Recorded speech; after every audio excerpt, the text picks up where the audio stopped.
Olá, aqui é a professora Geisiane e nesse momento eu irei fazer o registro das correções das questões do PET 2, semana 1, que consta nas páginas 30 e 31. Nessa primeira semana do PET, o tema foi citologia, né, introdução à citologia, que é o estudo das células. E o PET explicou, né, um pouco sobre a origem da citologia, falou sobre a teoria celular, diferenças gerais entre os tipos de células e partes das células. E como primeira questão, na página 30, nós temos a biologia celular ou citologia é a parte da biologia responsável por estudar o funcionamento das células e suas estruturas. Analise as alternativas a seguir e marque aquela que indica corretamente o nome do pesquisador que denominou essas estruturas funcionais dos seres vivos. O próprio PET traz na página 28, né, um trecho que fala sobre o início dos estudos da citologia. E o marco é que em 1663, Robert Hooke analisou em um microscópio rudimentar um pedaço de cortiça, né? E observando esse pedaço de cortiça, ele viu compartimentos, pequenos compartimentos que ele denominou de células. E a partir daí iniciou-se os estudos da citologia, né? Ela se alavancou como uma ciência.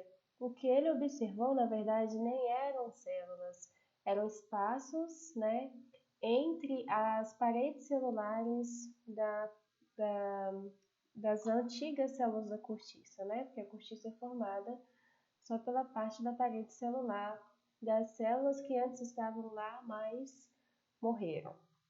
Então aqui, né, temos uma foto do Robert, microscópio que ele usou na época e as ilustrações que ele fez do que ele estava observando nos pedaços de cortiça, certo? Então a resposta certa aqui seria Robert Hooke.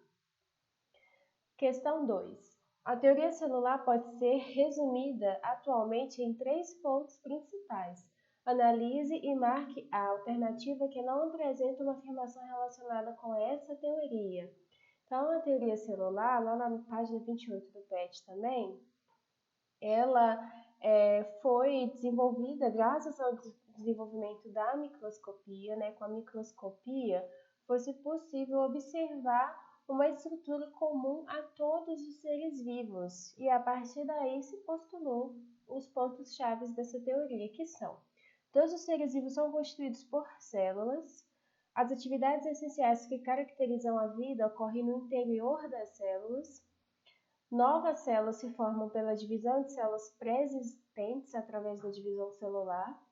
A célula é a menor unidade da vida e as células podem ser divididas em 2 tipos, as procariontes e eucariontes. Das opções que foram dadas na questão, quais são as que se encaixam e qual é a que não se encaixa com a teoria? A. Todos os seres vivos são formados por uma ou mais células. Correto, né? Os seres unicelulares e os pluricelulares.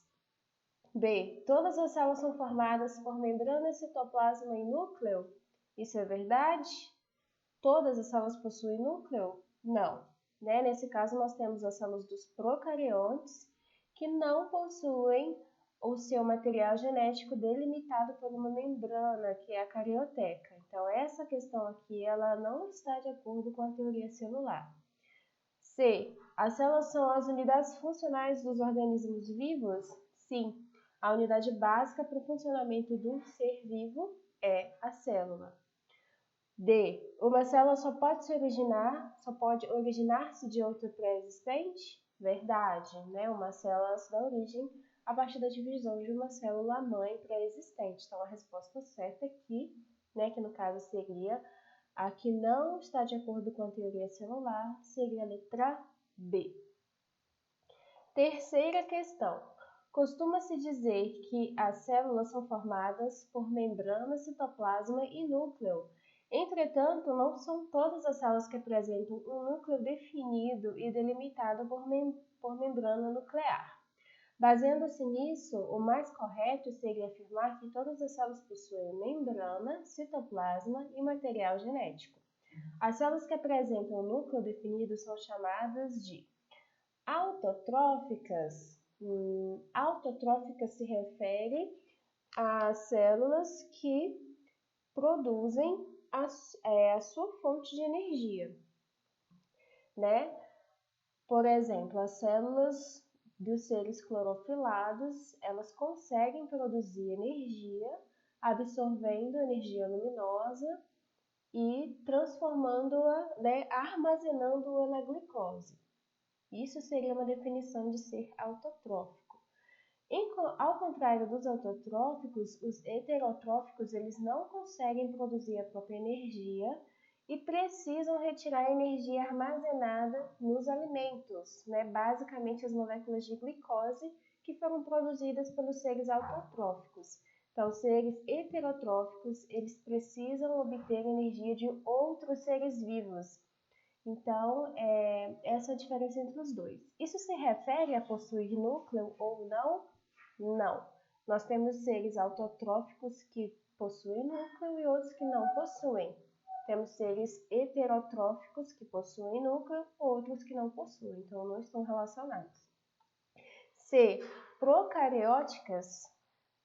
As células procarióticas, elas são caracterizadas por não terem o seu material genético delimitado por uma membrana. É o caso dessa foto aqui, né, de um ser procarionte e a representação das estruturas dele. Então, nós temos uma cápsula aqui, né, seria uma bactéria, uma cápsula, a parede, a membrana plasmática, o citoplasma e o núcleo, ele está associado à membrana plasmática, não possui, ele não é envolvido por uma membrana, né? Ele fica imerso no citoplasma. Enquanto que os eucariontes, né, que tem o ser eucarionte, as células eucarióticas, o material genético delas fica envolto pela membrana que é a carioteca, né, numa estrutura denominada de núcleo. Então, essa seria a diferença básica entre seres eucariontes e procariontes e, consequentemente, células procarióticas e eucarióticas. Então, aqui a gente já percebeu que a resposta certa, né, dessa questão, né, que é células que apresentam núcleo, seria a letra D, eucarióticas. Ok? Quarta, a membrana plasmática é encontrada em todas as células e apresenta como função principal controlar a entrada e saída de substâncias no interior dessa estrutura. Essa membrana é formada por uma bicamada fosfolipídica, onde estão inseridas algumas proteínas. O modelo que descreve a estrutura da membrana plasmática recebe o nome de... Então, aqui nós temos várias opções que têm a ver com a estrutura da membrana. Por exemplo, elas têm permeabilidade seletiva, ou seja, deixam algumas substâncias passarem, outras, né, têm um controle da passagem delas. Na letra B, modelo de organização membranar, seria uma tentativa de tentar, né, enganar alguém que seria esse nome, mas não é. Organização membranar é um nome genérico. Modelo fosfolipídico, né, que se refere à composição de fosfolipídios na membrana, mas não é esse o nome do modelo. E modelo do mosaico fluido, esse sim, se refere ao modelo que descreve a estrutura da membrana plasmática, desde quando, como ela é hoje, foi definido, né? Então, ela consiste de duas camadas fosfolipídicas e entre essas camadas estão imersas inúmeras proteínas. E é interessante porque esse termo ele se refere ao mosaico, porque a estrutura da membrana é muito heterogênea, e fluido porque se refere à característica de fluidez, de movimentação que essas estruturas apresentam na membrana. Então, as proteínas elas estão se deslocando sobre a membrana, né, lateralmente. E pode haver também trocas de fosfolipídios entre as duas camadas da membrana, certo? Modelo celular, nesse caso, não se aplicaria aqui. A quinta e última questão. A estratégia de obtenção de plantas transgênicas pela inserção de transgenes, que neste caso são genes transferidos de um ser para outro, em cloroplastos, em substituição à metodologia clássica de inserção do transgene no núcleo da célula hospedeira, resultou no aumento quantitativo da proteção de proteínas recombinantes, que são proteínas produzidas a partir desses genes que foram inseridos no ser, né, naquele ser vivo. O mesmo tipo de estratégia poderia ser utilizada para produzir proteínas recombinantes em células de organismos eucarióticos não fotossintetizantes, como as leveduras que são usadas para a produção comercial de várias proteínas recombinantes e que podem ser cultivadas em grandes fermentadores. Considerando a estratégia metodológica descrita, qual organela celular poderia ser utilizada para a inserção de transgenes em leveduras? Então, aqui nós temos o quê? Inserção de genes na célula para a produção de proteínas-alvo.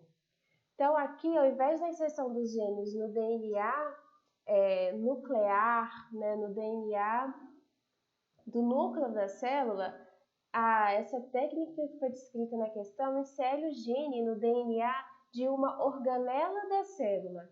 Nesse caso, a questão falou da inserção no cloroplasto, né, que é uma organela presente nos seres fotossintetizantes e que contém, entre outras estruturas, DNA. Então, seria uma inserção de um fragmento de DNA no DNA de um cloroplasto, e a partir daí o próprio cloroplasto produzir, né, fazer a leitura desse DNA inserido junto com o seu próprio DNA e produzir proteínas de interesse.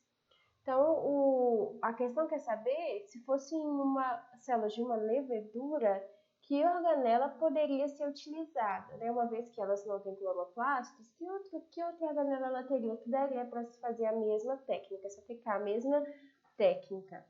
Seriam, no caso, as mitocôndrias, porque as outras organelas nas leveduras, então o fungo, não possuem material genético.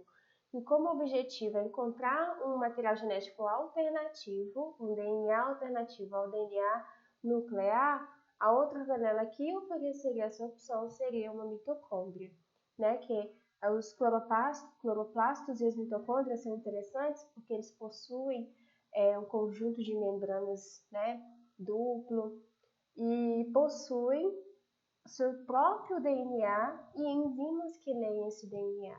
Isso é interessante. Então, a resposta para essa questão seria mitocôndria. Não seria lisossomo porque é apenas uma organela que contém enzimas para a quebra de substâncias. O peroxissomos, que é uma organela membranosa que está responsável por processos de desintoxicação, né, da célula. O complexo Golgiense também, que é uma estrutura membranosa, mas que está relacionada ao processamento, né, de proteínas que são produzidas através da adição de outras substâncias, né, de carboidratos, assim vai, maturação de moléculas. E o último, retículo endoplasmático, que está envolvido com armazenamento e produção de proteínas e direcionamento dessas proteínas produzidas. Então, o que tem a ver com a técnica de DNA recombinante, produção de seres transgênicos, seria a utilização de mitocôndrias. Ok? Então, essas foram as questões do PET da semana 1, do PET 2 do segundo ano do ensino médio. Eu espero que vocês aproveitem essas explicações e qualquer dúvida vocês podem encaminhar para mim. Muito obrigada pela sua atenção.